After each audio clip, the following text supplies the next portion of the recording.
Up in England, how great was your exposure to the blues greats that eventually influenced your sound? I was able to see, it was, I think, 62, 63, there was this lot of R&B music happening in England, the Stones and the Beatles, and so a lot of the American blues artists came over to tour. I got to see Howlin' Wolf and Jimmy Reed and all the greats, and in a club setting. So that was very exciting for me. It was a great period growing up because you could buy all the records. They were all imported, and I had an older brother that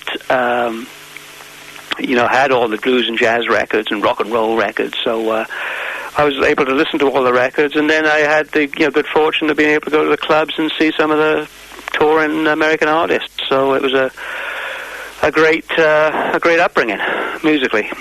And you remember your first guitar?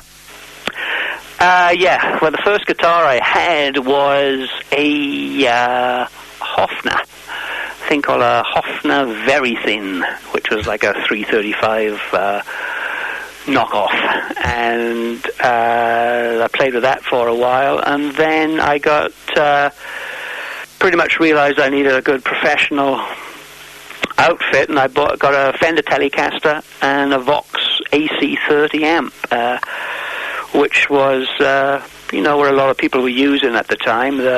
It was expensive to buy Fender American equipment in England, so Vox amps were English made and pretty reasonable, like a Fender. And the Fender Telecaster guitar was the bottom of the line electric, so they weren't too expensive. So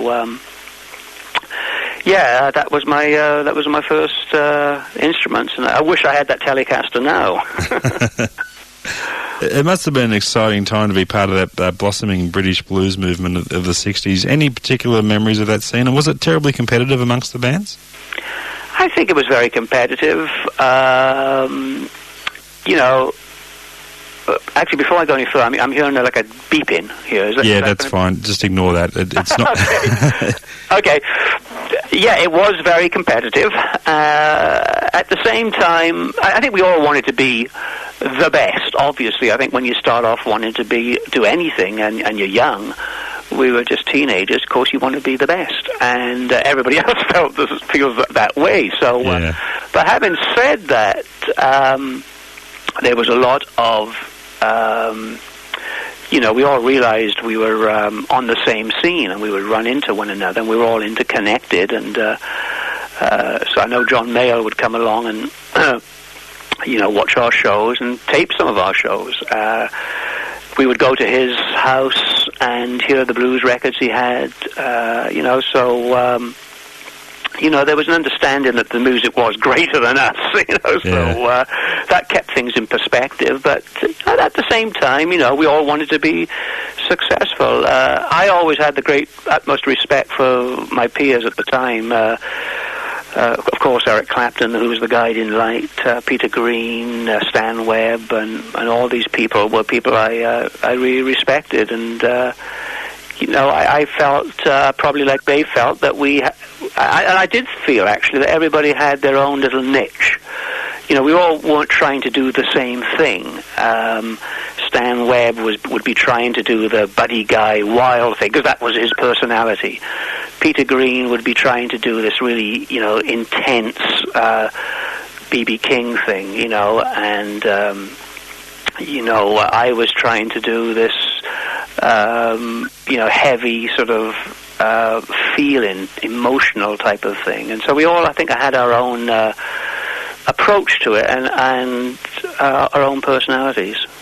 So, can you put your finger on anything about the British blues bands that distinguish them from the Americans? Yeah, I think the equipment we were using was different. We were using, English amplifiers, Marshall amplifiers. We were using, so the equipment was slightly different. We were getting more distortion. We were getting less of that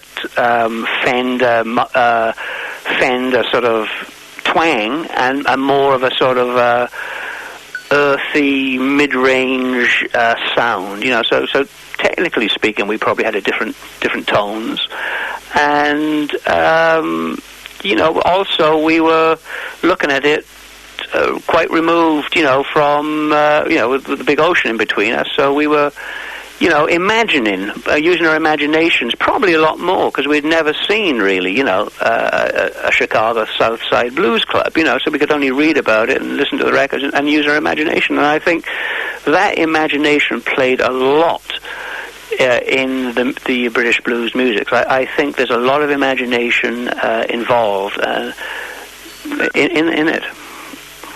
What were the circumstances surrounding you rearranging the band after the first Savoy Brown album? We were, the band started to splinter a bit. There was a lot of psychedelic music and influence going on, and the band wanted to go one way. And, I was a blues purist, and I didn't see going that way. I wanted to keep the band as a blues band, and I think there were members of the band, that wanted to take it their way, and there was a internal struggle, and I guess I won the day, and ended up taking Savoy Brown, keeping it in the blues. And it went on to have a few lineup changes over the years. Was that at any time a disadvantage, trying to keep things stable and staying focused?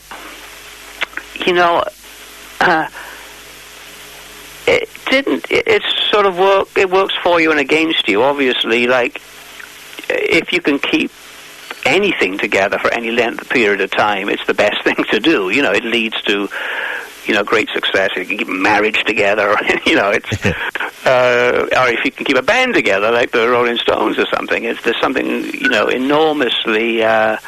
You just cannot beat that power, when people stay together like that. Right away with me, there was a different dynamic working. I formed a band with John O'Leary, a harmonica player, Irishman that lived in London. We were just a mile or so away from each other, record collectors, and we met in a doorway in London, waiting for this import record store to open, and we started talking, had similar likes, and he played a harmonica, and we started a band. He quickly left after making the first demos for Decca Records, and decided to go for a more family life. And so immediately the band changed, because the band really featured harmonica to begin with. And so then we brought in the second guitar player, and off we went that route. So immediately there was a different dynamic working, and that kept going throughout.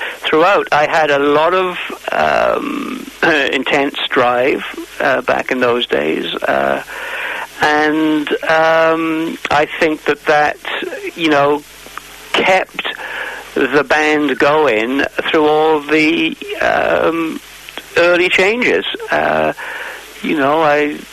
just felt you have the bull by the horns sometimes with your career, and you can ride the bull, and I was able to do it throughout all those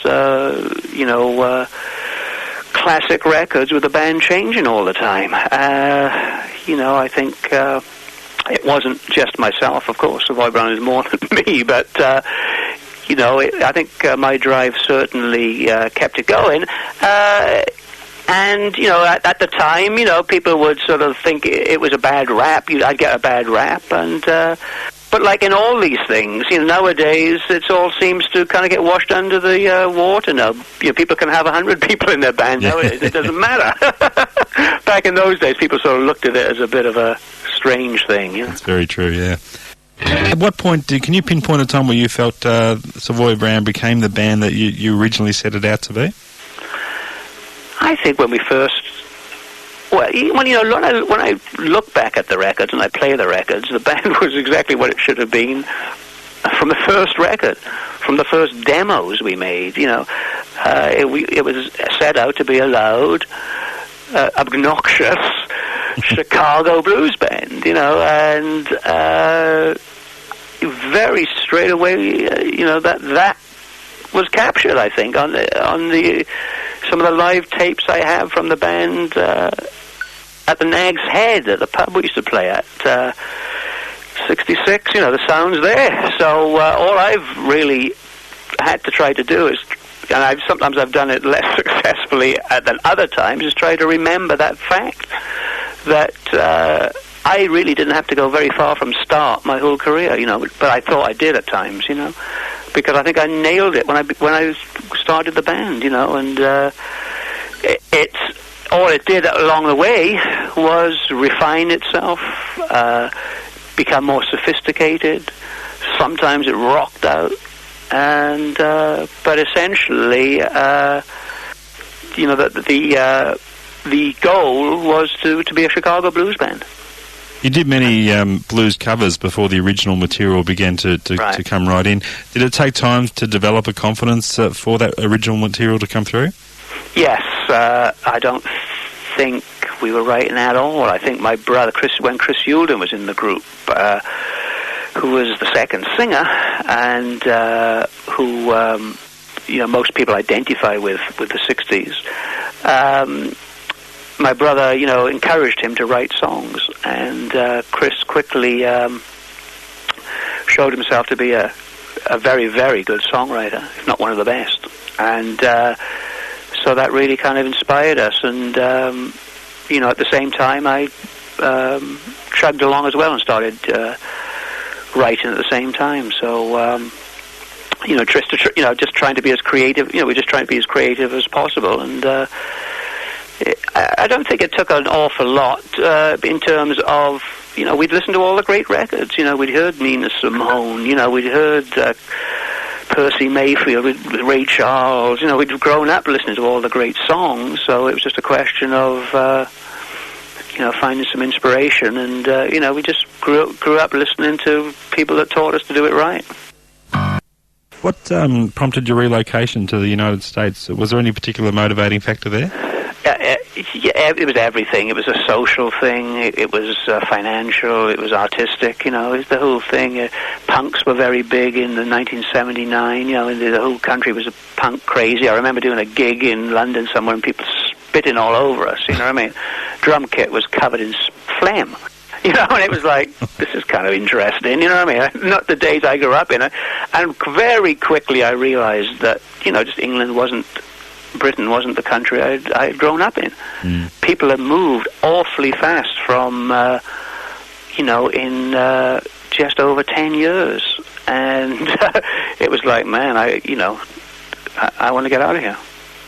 So have you found over the years American audiences have been more consistently responsive to your music than the home audiences? Well, there's fans all over. I think that Americans definitely, music is an extremely big part of people's lives, and it's not something that you get to 35 and you get married and have kids, and music is an afterthought. It's a hobby that you forget about. You know what I mean? It's not like that. It's a part of life here. People are like me. I've still got my vinyl record collection, and I've traveled all over the world and moved to a dozen houses, Yeah. I've still got my record collection, and that's a very important part of my life. And I like to be around people who feel exactly the same way. And a lot of the people that come to see a Savoy Brown show or see me play guitar are those kind of people. And, I feel at home. That's not to say they don't exist in England or Australia. They do. But of course, it's just a bigger proportion of people. Yeah, of course. What would you put down as your key to survival in music for this long? I think I've had, I'm a competitive person. I've always had a drive. This is what people tell me, that were around me back in those days. Some of the other musicians I talk, people in the band, so I kind of get a feel about myself from what other people tell me, and they say that I had a lot of drive, and I was obviously the guy that was going to do something, and so I had that drive. I had a stick-to-it type of attitude. I've always had a very hard-working, I'm not afraid to work hard. I'm not afraid to get in the trenches and dig. And I think that's, I think that's it, really. I think that maybe you can say I'm not as talented as other people. You could say all the things down the line, but I think in the end I put on a good show. I work very hard. I've got a hard working ethic, and I'd like to think I've got talent to go with it. But, one person did say to me that, and it's sort of a backhanded compliment, something about the fact that, they like to come and see me play because they like to see me working hard. I thought, well, that doesn't say. When people are paying money to come in to see you or buy a record, the most important thing is that they feel they're getting their money's worth. Yeah. And I think one thing I've always done, whatever stage I'm on in front of, 20 people in a club or 20,000 people, is, I'm going to make people remember me, and I'm going to work hard at it. And I think that I've never, ever taken playing the guitar lightly. Now, you did a solo acoustic album not too long back. Mm-hmm. Is that something you'd wish you'd done more of in the past? I'm not sure that I had the confidence to do it in the past. It's certainly the solo acoustic record has helped me enormously. It's helped my electric playing. It's helped me with the band. It was a terrific project, which I thought would be inclusive of itself, but it's really broadened me as a musician and broadened me in all sorts of ways. I don't think I was good enough to do it in the past. A bit of a late bloomer in that respect. Sort of 30 years to bloom, but I can't say I wish I'd have done it for the past, because I wasn't capable of doing it in the past. Yeah. In many ways, I'm playing some things better than I ever have played, so that's encouraging. And at 51 to be able to find out that you can, that it's not all over. I think at 35 I thought my career was finished. You know what I mean? I thought I was over the hill, and but it's amazing that you realize that there's life after the age of your 20s. And I think that I'm playing better. I think that those kind of things, I've got more maturity, I'm able to do, and it was a wonderful challenge doing the solo acoustic thing. That was the main motivation to do it. And it really has broadened me, as I say, as a musician, which is good. You got plans to go down that track again? Yes, I want to do another record. In fact, I'm working on some ideas. I'm going to do another record for release next year, February, March. So tremendous. It's fun for me because it's my own project. It's something that is totally mine. I don't have to. It's as hard as having a band, but doing a solo project. You still have to pick material, you still have to rehearse, you still have to do all the things that go with it. But it's something that is it's a niche that I can say is mine. This is, and that's kind of nice, to be, because when I make a Savoy Brown record, it's the record company, larger record companies involved, and on all sorts of things involved, and the record almost ends up not being yours in a way, sort of thing, Everybody has a piece of it, in other words. And with my acoustic side of me, I feel that nobody has a piece of it. And it's just kind of nice to have that feeling. So it sounds like the studio environment's still an enjoyable place to be for you? Very much so, yeah. I'm not a perfectionist. I like to go in and just, do it as I feel it. I think I have that in common with the people I grew up listening to, I think. And I'm that way with any sort of art type of thing that I approach. I approach it in exactly the same way. I found myself doing some painting, and I gravitate towards, like expressionism or abstract stuff, because, I'm just not a finicky person where I'll sit down and, paint a chair as a chair. I'm more liable to sort of just go at it emotionally, and just however it comes out, it comes out. And that's how I've been with the music. So in the studio, I like to approach it the same way. I like to just do one take of everything, and the Frank Sinatra approach, and that's it. Get in, do it, and get out. I realize that now, unfortunately, years and years ago, I, like everybody else, got trapped in that feeling that you had to do it like your contemporaries were doing it. You know what I mean? Yeah. If the Eagles spent 6 months in the studio, you felt like, guilty if you spent 6 weeks, you know what I mean? And now all I want to do is spend 6 days, you know what I mean? Because I realize the kind of records I make and the music I make actually benefit from making them in 6 days. Absolutely, for sure. Yeah. What about on stage? Would you say you're personally a different character on stage now than, say, you were 20 years ago?